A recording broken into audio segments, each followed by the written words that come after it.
Hi guys, James at Rampant Lion Reviews again for you today with another beer review. For this one, we are going to stick to Sweden and we're going to return to a brewery that has featured on the channel many times before. I've had some really nice beers from these guys over the years, a few different styles, but it is most definitely fair to say that this brewery are best known for their different kinds of Imperial Stouts. Now, the beer that we're going to have a look at today is one of their latest releases through Systembolaget here in Sweden. It's also a sub-style that I haven't had from this brewery in quite some time, but also a subcategory that I know this brewery can do really quite well. So needless to say, I'm really curious to see what this one is going to have in store for us. Hopefully it's another good beer. Hopefully it makes for an interesting review, and as always, I hope that you guys enjoy my take on this one as well. So yeah, for this review then, we are going to head a little bit southwest of me here in Lund to Arlöv, and a bit to the northeast of Malmö as well, but we're going to have a look at another beer from Nerd Brewing. So this particular beer is called Array. It's the 2022 edition, I'll point that out as well, but this one comes in at 10.8% ABV, and it's an Imperial milk stout with tonka beans and vanilla added into the brew.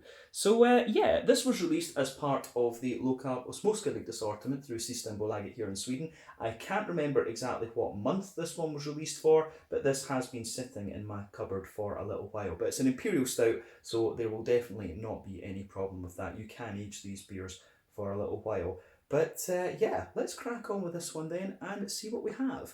So, as always with my reviews then, I'll tell you a little bit about the brewery before we taste the beer. If you want to get straight to the tasting, just fast forward. All the usual links are in the video description below. That's the brewery website, the link to my other reviews that I've done from Nerd Brewing before, and you will no doubt see more added to that list in the near future. But there's all the usual social media down there. If you want to see more reviews, do please consider subscribing to the channel. You can of course check out the playlist of beers from different countries. You will find this one in the Swedish playlist, but obviously the support that you guys give the channel is hugely appreciated. So anyway, let's jump on to my brewery notes then to tell you a little bit about Nerd Brewing once again. So, Nerd Brewing, as I've mentioned to you already, have their roots in Malmö, and the company was founded by Hannes Gruber and Karin Karlsson back in 2015 when they had their premiere at the Malmö Öl and Whiskey Festival. But both of these guys were big beer enthusiasts, and they just wanted to kind of get into the industry. They had previously been involved in the IT industry, of course. But Hannes had been a home brewer for a long time and often got very good feedback on his beers. And so this was what inspired him to kind of turn into a professional brewer. But he comes from a background in software development and he takes care of the brewing side of things, whereas Karin was an entrepreneur and trader within the IT industry, and she was managing the business side of the brewery in the early days, although she is not involved in the company anymore.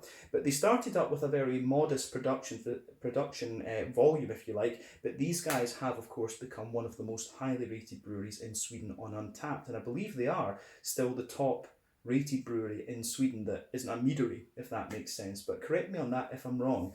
But the beers were originally brewed at the Lilla Ölfabriken Chad beer facility in Rosengård in Malmö, and some were also brewed in South Plains next door. But Nerd Brewing officially joined with Chad Beer and Lilla Ölfabriken to form a collective, but they continue to sell their beers under their own brands. But Nerd Brewing, of course, focus mainly on Imperial Stouts, but over the years they have produced one or two IPAs, some barley wines and a few other things as well actually. But in the early days, other than some beer festivals around Sweden, it was usually very difficult to get a hold of the Nerd Brewing beers. But from 2018 they started selling some of their beers through Systembolaget as well. You were having to go across to Denmark actually to get a hold of some of these beers. But in March of 2021, a new collective called Molecule was announced. This includes Elm 11, Nerd and Chad Beer, and these guys now have a brewery in Arlöv, which has started off with a 1500 litre brew kit. It's actually Anders from Elm 11 who is doing most of the brewing now, but Hannes of course does take part when it's time to brew the stouts as well, and he does all the recipe design and things for them too. But yeah, as of September 2022 when I'm filming this review for you, Nerd Brewing have released 110 different kinds of beer. As I've said already, the vast majority of those are Imperial Stouts, but there have been one or two barley wines. There was an IPA a couple of years ago as well called Switch, which I thought was very good incidentally. I really enjoyed that one. But yeah, Nerd Brewing is pretty much all Imperial Stouts. And within the Molecule Collective, you have Elm 11, which is doing all the kind of fruity, juicy sour beers. Nerd Brewing are for the big malty things like this. And then Chad Beer are for, you know, lagers and IPAs and things like that as well. But yeah, that's everything I can really tell you about Nerd Brewing and the Molecule Brewing Collective for the moment. The only other thing I can think of to say is that if you go on the Nerd Brewing website, you can get the recipes for all of the beer, and this is why they have the term open source brewing on their their labels and stuff like this. And of course, Hannes's background in the IT industry is why many of these beers, the vast majority of them, are named after things in the programming world. So yeah, that's it. So if you want to learn more about these guys, you can check out the brewery website. You can follow them on Facebook and Instagram and all that kind of thing to keep up to date with the latest goings on. If you want to learn more about their beers, I do recommend that you check out the Untappd page, and you can of course check out some of my other reviews as well if you're interested. But yeah, let's crack on then and have a little look at this beer itself. So I'll just like to have a little brief look at the artwork on this one before we open up. As you can see, it is pretty straightforward and pretty similar to what we've seen from Nerd Brewing in the past. There you can see the Nerd Brewing symbol on this one. And then, yeah, at the top, you've got this nice kind of green. I think this is the first time we've had a green wax top on this. But this, of course, is one of the signatures of Nerd Brewing, to have these nice wax tops. But yeah, 2022 edition, this one. The Array, an Imperial Milk Stout with Tonka beans and vanilla, coming in at 10.8% ABV. I think I paid about 80 Swedish kroner for this one, if memory serves me correctly. So that is roughly about €8, maybe about £7 sterling, maybe £7.25 actually, something like that. And then it will be in the region of like $8.50, $8.75 American, something like that. But yeah, let's get this guy out and we'll get on with the tasting then. Hopefully I can open this without having to pause the recording. And yeah, I've been able to. So yeah, managed to get the thing open first time. That's always nice. Some of these wax tops are a little bit over the top, but this one has certainly been okay. But let's get this guy out into the glass and see how we get on. Here we are. That does look very nice. There we go. So, easy peasy. Pour a beer out into the glass and there we go. So, yeah, this one, before the head disappears on it then, we'll say that it's poured with about a half finger of a frothy, I would say quite dark tan coloured head. That does look very, very nice. You can see some medium-sized bubbles on the bottom, but it gets a little bit foamier and smaller up toward the top. And as you can see, and as you would expect from an Imperial Stout, this one has poured a lovely dark ebony rosewood colour. One or two big bubbles sticking toward the side of the glass, a few little ones going up toward the bottom. But yeah, the head on this one actually is quite interesting. It's faded away to just be there's just a few little wisps on the top of the well, where the head was on the beer, but round the edge of the glass you do have a very nice kind of just foamy ring sitting there. But remember, the colour of your beer depends on one, the type of malts that you use. This goes a long way to determining the EBC rating of your beer. The length of your wort boil is going to play a role, because the longer you boil the wort, the more the sugars caramelise, and thus you get a darker colour of beer. Any barrel aging that you do or any adjuncts that you put in will of course affect the colour of the beer as well. But when it comes to Imperial Stouts, it's a little bit difficult, to be honest. There are very few things that can change the colour of the of an Imperial Stout, to be honest with you. The only thing I've seen do it was like Beats, and that was one of Puasta's or one of Pojala's beers from Estonia that I saw that in. But yeah, lovely big dark ebony rosewood colour, this one. I don't think there's anything else we need to say about the appearance of this one. If we shine the light through the beer, it does have a little hint of a kind of Coca-Cola coloured edge to it, but yeah, nothing unusual about this beer in terms of its appearance then. Let's have a closer look at the aroma of this one and see what it has in store for us. Very curious now. Oh yeah, that's lovely.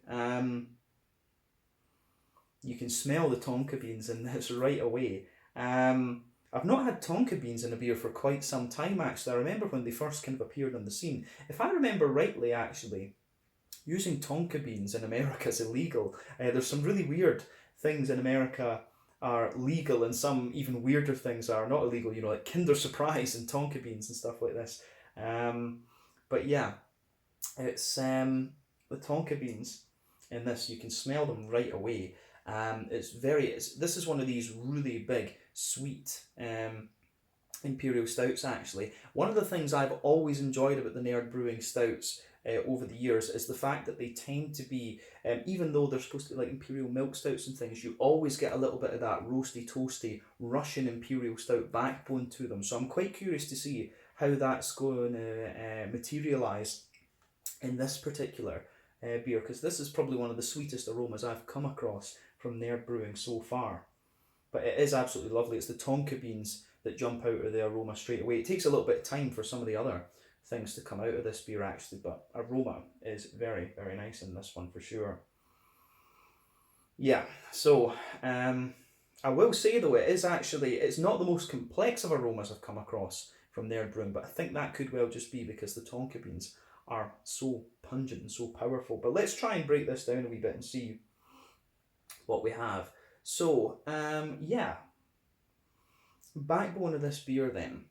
You can absolutely smell a little bit of that roasty, toasty, well-fired bread crust, but I would say that is, you know, kind of to a minimum in this one. On top of that, you get some kind of sweet, brown, rye bready notes to the beer, but there's a lot of brown sugar in this one. And one thing I do know about Nerd Brewing is that these guys use very, very long wort boils. I'm sure Anders was telling me that they tend to, what they do is they do the mash for the Nerd Brewing stuff in the evening before they leave, and then they actually finish off the brew in the morning. So these beers have 12-hour wort boils and things like that. I think they maybe actually even double mash these things. So yeah, you'll get highly, highly caramelized sugars in a lot of the Nerd Brewing beers.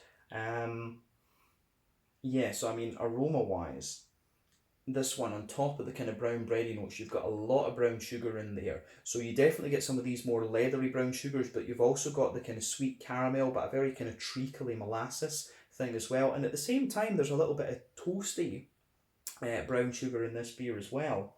Good little bit of nuttiness too. So you can smell a little bit of a kind of, you can absolutely get a little bit of a kind of nutty character to this beer. Little elements of woodiness too, but this is overwhelmingly a more kind of sweet Imperial Stout than anything else. The focus is on the brown sugars, the Tonka beans and the vanilla.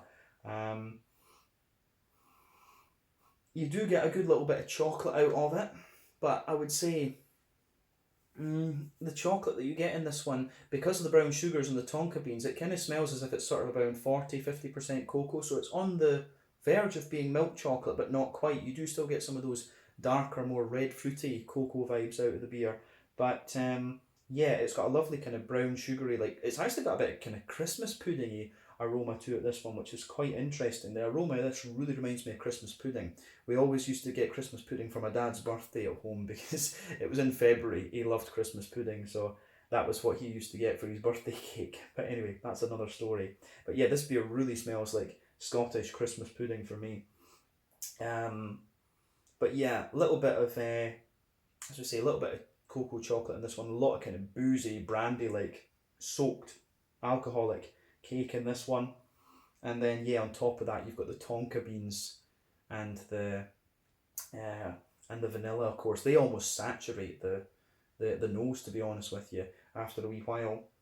But yeah, on the hoppy side of things, there is a little bit going on. There are little elements of kind of earthiness and a wee touch of grassiness and stuff like this.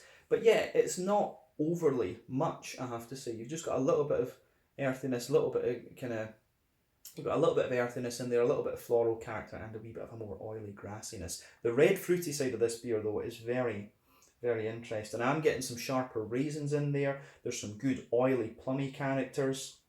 And you've also got this, but you do have an element of that kind of datey, you know, that dried, datey, and kind of pruny character to this one too. And like I say, this beer has a real sort of boozy, cakey, fruit loafy type element to it. But yeah, some black currants, some oily kind of black berries as well. But yeah, aroma wise, this beer definitely opens up a little bit the more that you smell of it. When I first smelt it, it was just the Tonka beans. So I think when I said earlier that it's not the one of the more complex aromas that I've had from a Nerd Imperial Stout, perhaps that was a little bit premature. So I need to apologise for lying to you earlier on in the video. But yeah, as I say, a very, very nice smelling beer, this one. And I think it's going to be quite interesting. So as I always say, take a little bit of time to enjoy the aroma of the beer before you get stuck into it. But we are going to have a taste of this one now and see how we go. So yeah, this one is the Array 2022 edition, a 10.8% Imperial Milk Stout with vanilla and Tonka beans from Nerd Brewing, part of the Molecule Brewery Collective in Arlöv, just outside of Malmö here in Skåne in the south of Sweden. Slanje, skål, cheers. Nice to return to Nerd after what feels like such a long time.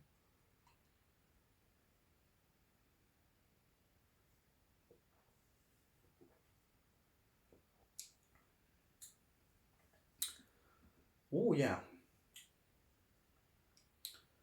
that's very, very nice actually. Yeah.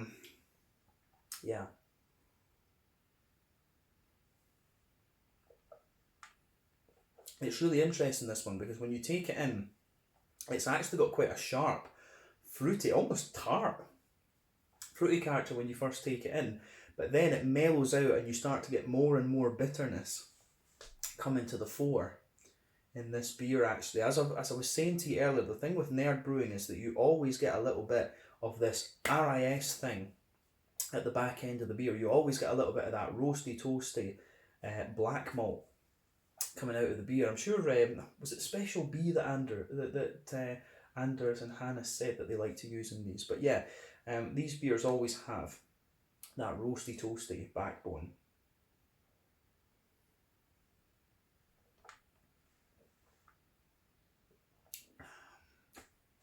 But yeah, I will say this is pretty damn nice, so it gets a big thumbs up from me once again. It's been a long time since I've had one of these Nerd Brewing Imperial Stouts. What I will say about this one though is it turns out in the flavour pretty much as I expected it to on the basis of the aroma. This one has got a lot of what I was expecting from that. So yeah, it's pretty awesome. Again, big thumbs up to Nerd Brewing for this one. Is it the best Imperial Stout that I've had from them? It's quite hard to say, to be honest with you, because, you know, the beers that we get from these guys are, you know, in terms of the whole spectrum of beer that you can have, they're quite, they're very similar, of course, so it's actually quite difficult to remember which ones I've really enjoyed. But the thing is, you always get a solid Imperial Stout from these guys. So, yeah, if you're living in Malmö, you're going to find some of these beers in your local Systembolaget. You cannot go wrong with these Nerd Brewing beers. Just pick one with adjuncts that you like, and you're probably going to enjoy it.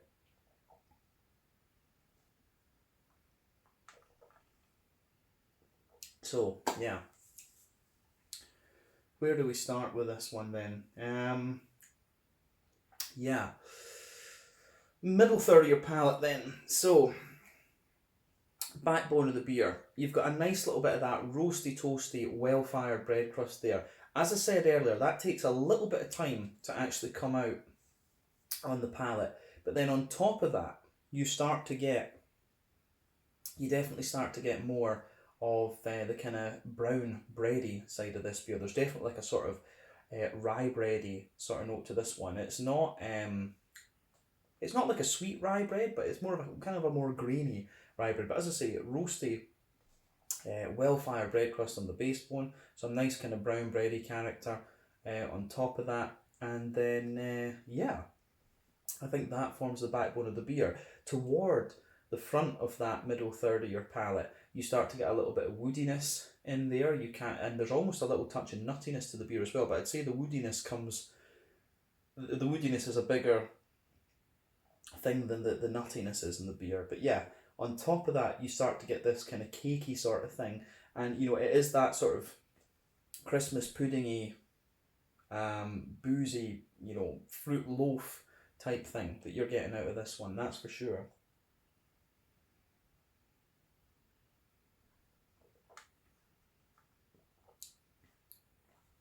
So yeah, the way that goes together is quite interesting. It's the sort of cakey boozy bready thing that kind of just lingers into the aftertaste with this beer, and I really like that about this one for sure.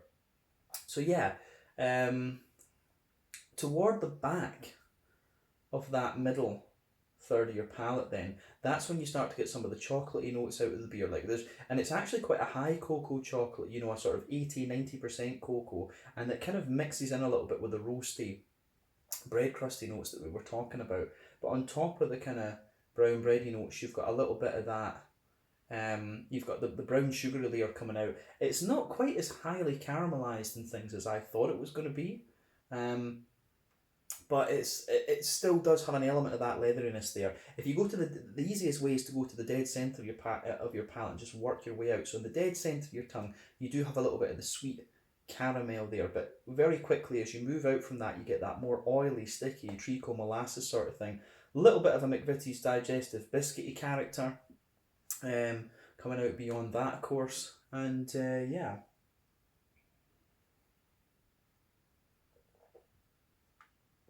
So yeah, as I say, nice little bit of a McVitie's digestive biscuity sort of thing as well.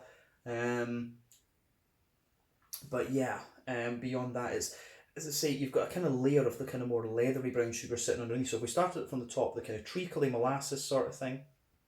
In the middle, a little bit of a more, treacly molasses sort of thing. A little bit more of a sweet caramel as you come further out. Then you've got a little bit of biscuit, and then underneath that you've got a slightly more leathery brown sugary note. But it's nowhere near as leathery as we've had in some of the other beers that I've had from their brewing in the past. But the brown sugars only go back so far, like kind of in that border region between the middle third and the back third of the palate. That's where you get the kind of, you get a sort of bready build up there, and it is more of a kind of roasty bread in there, and some of the chocolate is kind of lingering in that one. But on the back third of the palate, you can feel the roasty toasty bread crust base is a lot more bitter there. You've got a thicker, taller, and slightly more dense kind of rye bready sort of thing there, and then as I say, you get a sort of more dry cocoa nibby chocolate just sitting on top of that. Above that, you get some of the more airy yeasty esters. You've almost got like a little bit of a kind of wholemeally brown bread character on top of that. But needless to say,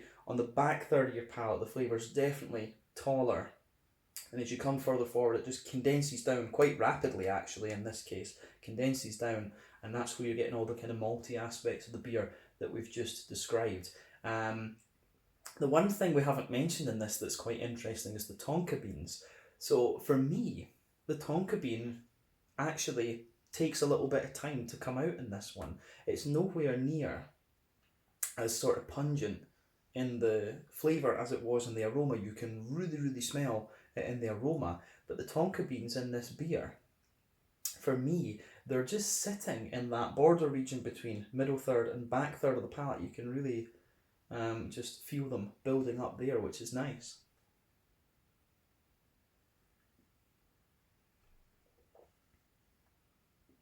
So yeah, you can get that really nice kind of smooth Tonka beanie, that sort of fibrousy sort of thing, just toward the back, between the middle third and back third of your palate there. And the further you go into the aftertaste of that, it really develops this kind of sweet, chocolatey, vanilla sort of thing. The Tonka beans are they're a really interesting thing there. But yeah, on the back third of the palate, that border region between middle third and back third of your palate, that's where you're going to get most of these things coming out, actually.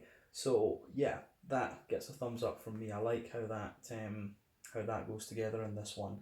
So yeah, the Tonka beans, as I say, take a little bit of time to come out in this one. The vanilla, it takes a little bit of time to come out too, but toward the front of that middle third of your palate, you do feel that kind of oily vanilla note coming out of the beer too. But the adjunct, it's quite interesting with this one, because I think the adjuncts, compared to the aroma, I think the adjuncts take a little bit of a backseat to other things. But the sort of cakiness that I'm picking up in this beer, that I'm describing as kind of Christmas pudding, if you like, that's probably what the Tonka bean in this one. So yeah, that sort of fibrousy, kind of rye bready, sweet rye bready sort of thing on the back third of the palate, that's probably more to do with the Tonka bean than it is anything else. So yeah, the way that this beer comes out is quite interesting, but this is one of these ones where it does take a bit of time just to let the flavour develop and so on.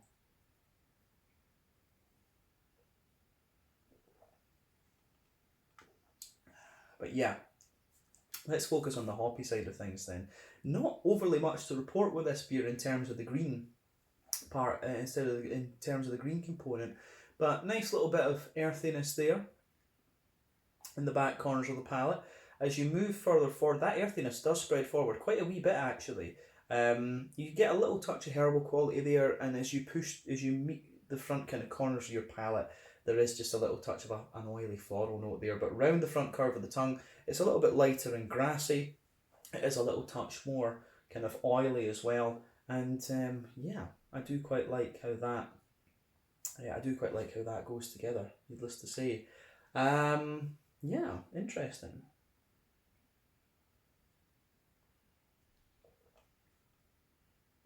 But yeah, I think that covers the hoppy side of the beer. Let's focus on the front third of the palate and the fruity side of things. So the border region between front third and middle third of your palate, you start to get that bit of a kind of bready build up in there. It's got that kind of cakey, Christmassy pudding sort of thing that I was talking about. And like I said, behind that, that's where you can feel the kind of vanilla side of the beer building up. The Tonka beans definitely sit further back on the palate for me. But then the base of the front third of the palate's got that smooth, cakey note. And on top of that, you've got that nice oily bubble where the juicy, fruity esters just roll their way out of the beer. Yeah, so for me, the fruity flavour of this one is quite interesting. Like I say, when you take the beer in,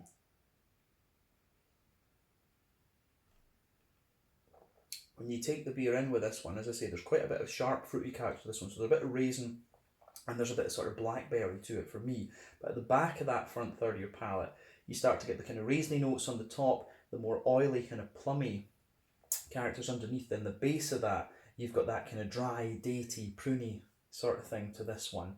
But as you move, as you go to the base of that, there's a little bit of a kind of figgy nature there. But as you move forward into the front half of the front third of your palate, you've got that oily, figgy, and black curranty type vibe to it. But at the very front tip of the tongue, it's more of like a blackberry. It's that more oily and slightly tart blackberry that you're getting out of this one. But the front third of your palate is really quite cakey, like a fruit loaf, fruit roll sort of thing. So yeah, the way that goes together, I think is very, very interesting. So yeah, flavour wise, this one is pretty damn nice and quite interesting. As I say, it takes a bit of time to develop, but I think we can leave it at that for describing the flavour of this beer. It's really quite interesting. In terms of the mouthfeel, then this beer, yeah, kind of, it's full bodied, but kind of bottom end of full bodied for me. It feels a little bit lighter than some of the other Imperial stouts I've had recently, but those have been Brazilian ones, and the Brazilian ones are always just kind of, quite crazy. Maybe I have to think again about saying that the Nordic Imperial stouts are the thickest ones that I've come across. So yeah, that's quite an interesting point. Yeah, in terms of the kind of IBU count, or the overall mouthfeel of this one, I'd say it's quite oily and quite slick, to be honest with you. IBU count, I think, is about 50 in this one. Yeah, both from a mix of hoppy bitterness and the sort of roasty side of the beer. The malt base, as I said, is quite cakey in a lot of ways, but a bit of dryness, bit of sweetness, and a bit of that kind of cakey, fibrous, and then you've also got the kind of fibrousy note from the Tonka beans as well, and the fruits are nice and oily, but slightly sharp and juicy as well. But it's a really nicely done beer, this one. As I said, it gets a thumbs up from me. So yeah, I think we can leave it at that for this one, to be honest with you. It's a really interesting beer, and yeah, a long time since I've reviewed a Nerd Brewing Stout, but this one, it certainly didn't disappoint. But yeah, I think we can leave it at that. So once again, thank you for watching my beer reviews. Until the next time, please like, subscribe, share, all the usual YouTube stuff. Let me know your own thoughts on this beer in the comments section below. Let me know what your favourite beers are from Nerd Brewing as well. We will no doubt return to these guys at some point very, very soon. But this one was the 2022 edition of Array, 10.8% Imperial Milk Stout with Tonka beans and vanilla. Cool to return to Nair Brewing after what feels like a good wee while. But until the next time, Slanger just now. Check out my social media, check out their social media. Let me know your own thoughts on this beer in the comments section below, and I'll see you guys very soon. Slanger, skull, and cheers.